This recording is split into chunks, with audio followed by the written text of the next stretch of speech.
लियाज साहब से दोबारा बातचीत का सिलसिला जोड़ते हैं। तो आपसे जानना चाह रहा था लियाज साहब, चूंकि आप जो पॉलिसी अमूर हैं इन पे गहरी निगाह रखते हैं, तो जब हम चीन की तरक्याती पॉलिसी को देखते हैं तो इसमें जो देही इलाकों की तरक्की है, बिलखुसूस ज़राअत, इसको इस्तेमाल में लाया गया है।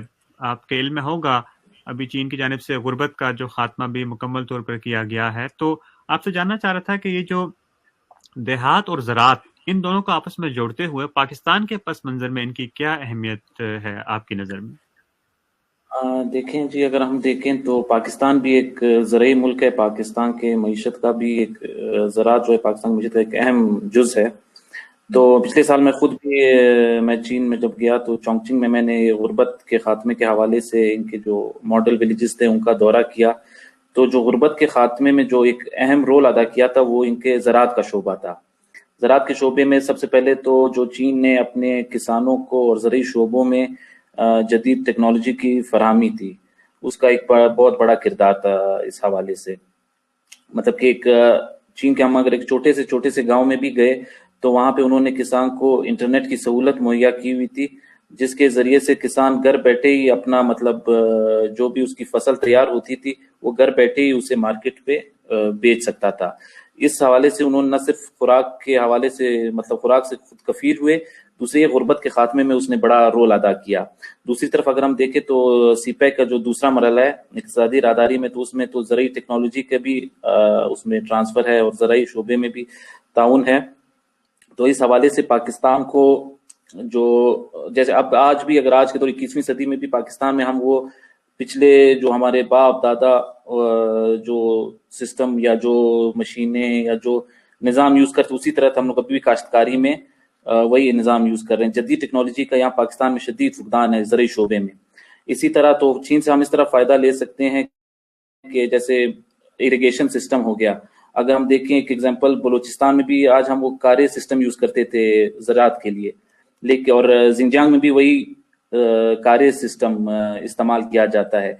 लेकिन बलूचिस्तान में अब पानी की शदीद किल्लत की वजह से तमाम कारेजात सूख गए, लेकिन जिंजियांग में जहां तक मेरा इल्म है अभी तक वो सिस्टम चल रहा है। तो ज़राअत के शोबे में अगर जो इक़्तिसादी राहदारी है तो उसमें तो दूसरे मरहले में कहता हूँ कि पाकिस्तान को चाहिए कि ज़राअत के शोबे में चीन से जितनी भी हो सके रहनुमाई हासिल कर सके।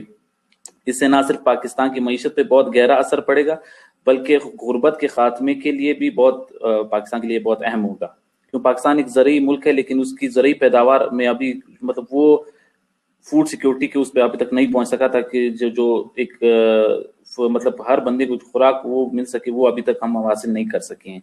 जदीद खतूत पर भी हमारी जो ज़रई टेक्नोलॉजी वो इस्तेमाल नहीं हुई अभी तक, तो उसमें चाइना का एक बहुत अहम किरदार होगा पाकिस्तान को ये टेक्नोलॉजी ट्रांसफर करने में। लियाज साहब से दोबारा बातचीत का सिलसिला जोड़ते हैं। तो आपसे जानना चाह रहा था लियाज साहब, चूंकि आप जो पॉलिसी अमूर हैं इन पे गहरी निगाह रखते हैं, तो जब हम चीन की तरक्याती पॉलिसी को देखते हैं तो इसमें जो देही इलाकों की तरक्की है, बिलखुसूस ज़राअत, इसको इस्तेमाल में लाया गया है। आपके इल्म में होगा अभी चीन की जानिब से गुर्बत का जो खात्मा भी मुकम्मल तौर पर किया गया है। तो आपसे जानना चाह रहा था कि ये जो देहात और ज़राअत, इन दोनों को आपस में जोड़ते हुए पाकिस्तान के पस मंज़र में इनकी क्या अहमियत है आपकी नज़र में? देखें जी, अगर हम देखें तो पाकिस्तान भी एक ज़रई मुल्क है। पाकिस्तान के मईशत का भी एक ज़राअत जो है पाकिस्तान की मईशत का एक अहम जुज़ है। तो पिछले साल मैं खुद भी मैं चीन में जब गया तो चोंगचिंग में मैंने गुर्बत के खात्मे के हवाले से इनके जो मॉडल विलेजेस थे उनका दौरा किया। तो जो गुर्बत के खात्मे में जो एक अहम रोल अदा किया था वो इनके ज़राअत का शोबा था। ज़राअत के शोबे में सबसे पहले तो जो चीन ने अपने किसानों को और ज़रई शोबों में जदीद टेक्नोलॉजी की फराहमी थी, उसका एक बहुत बड़ा किरदार था इस हवाले से। मतलब कि एक चीन के हम अगर एक छोटे से गांव में भी गए तो वहां पे उन्होंने किसान को इंटरनेट की सहूलत मुहैया की हुई थी, जिसके जरिए से किसान घर बैठे ही अपना मतलब जो भी उसकी फसल तैयार होती थी वो घर बैठे ही उसे मार्केट पे बेच सकता था। इस हवाले से उन्होंने न सिर्फ खुराक के हवाले से मतलब खुराक से खुद कफील हुए, दूसरे गुर्बत के खात्मे में उसने बड़ा रोल अदा किया। दूसरी तरफ अगर हम देखें तो सीपैक का जो दूसरा मरहला है इक़्तिसादी राहदारी में, तो उसमें तो ज़रई टेक्नोलॉजी के भी उसमें ट्रांसफर है और ज़रई शोबे में भी ताउन है।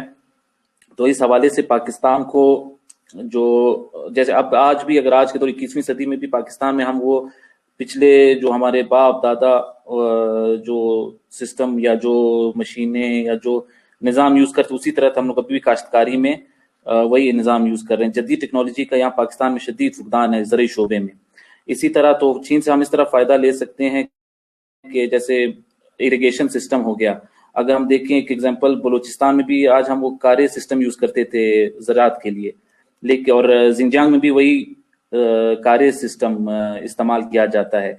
लेकिन बलूचिस्तान में अब पानी की शदीद किल्लत की वजह से तमाम कारेजात सूख गए, लेकिन जिंजांग में जहाँ तक मेरा इल्म है अभी तक वो सिस्टम चल रहा है। तो ज़राअत के शोबे में अगर जो इक़्तिसादी राहदारी है उसमें तो दूसरे मरहले में कहता हूँ कि पाकिस्तान को चाहिए कि ज़राअत के शोबे में चीन से जितनी भी हो सके रहनुमाई हासिल कर सके।